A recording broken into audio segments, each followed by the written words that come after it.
बारिश की बूंदें भले ही छोटी हो, लेकिन उनका लगातार बरसना बड़ी नदियों का बहाव बन जाता है।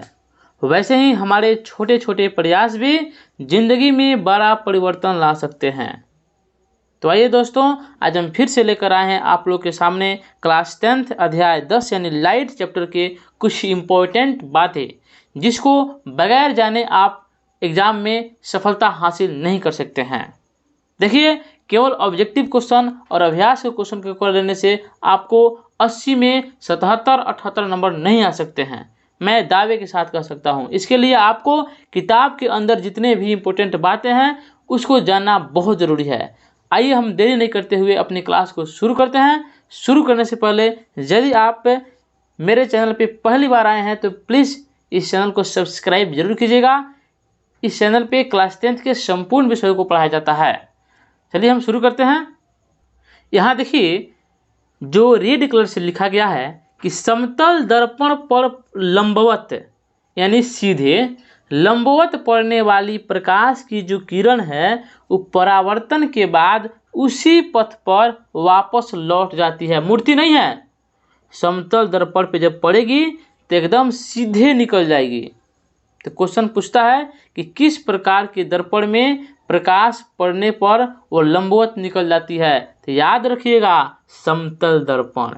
ठीक है, आइए हम पहले प्रतिबिंब के बारे में कुछ जान लेते हैं। उसके बाद इस प्रतिबिंब से कौन कौन से क्वेश्चन आते हैं हम आपको बाद में बताएंगे। ठीक है, तो देखिए, जब किसी दर्पण के सामने कोई वस्तु रखी जाती है तब उसका प्रतिबिंब दिखाई पड़ता है। सही बात है।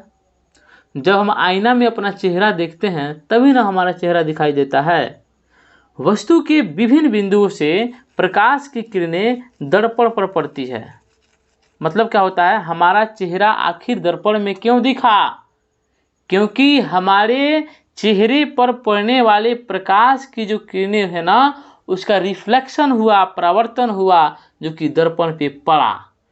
तभी क्या हुआ, दर्पण में हमारा चित्र स्पष्ट रूप से दिखा।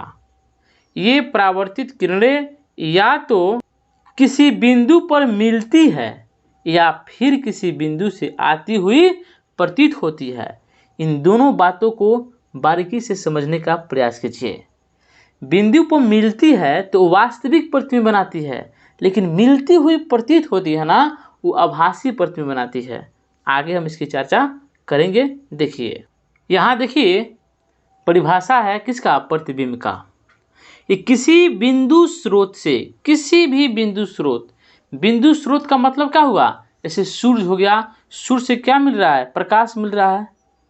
तो सूर्य क्या हो गया? बिंदु स्रोत है। वहां से अगर प्रकाश की किरणें अगर दर्पण से आएगी, यानी कोई भी, या बल्ब हो गया, ट्यूबलाइट हो गया, हम पहले बता भी चुके हैं। तो वहीं बोल रहा है किसी बिंदु स्रोत से आती प्रकाश की किरणें दर्पण से परावर्तन के बाद जिस बिंदु पर मिलती है या जिस बिंदु से आती हुई प्रतीत होती है उसे उस बिंदु स्रोत का क्या कहते हैं? प्रतिबिंब कहते हैं।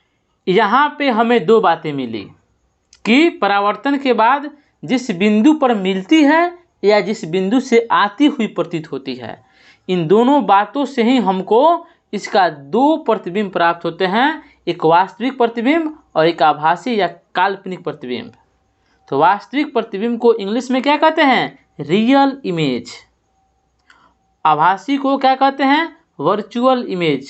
कभी कभी वर्चुअल और रियल को हिंदी में लिख देता है, जिससे आदमी कंफ्यूज हो जाता है। इसलिए आपको इंग्लिश भी जानना जरूरी है।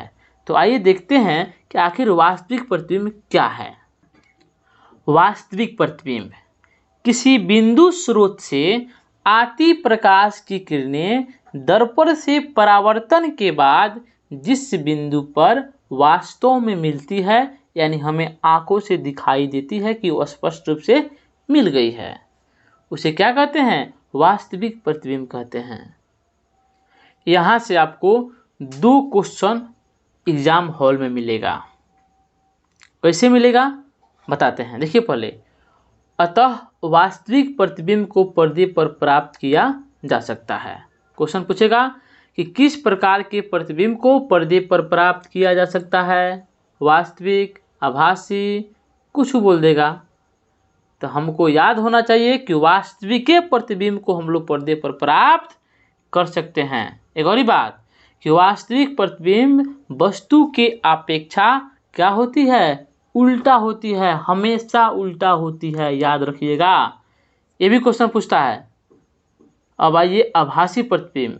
किसी बिंदु स्रोत से आती प्रकाश की किरणें परावर्तन के बाद जिस बिंदु से आती हुई प्रतीत होती है, इसमें देखिए वास्तव में मिलती है और यहाँ पे क्या है कि आती हुई प्रतीत होती है, उसे क्या कहते हैं, आभासी प्रतिबिंब कहते हैं। आभासी प्रतिबिंब को क्या करते हैं, पर्दे पर प्राप्त नहीं कर सकते हैं।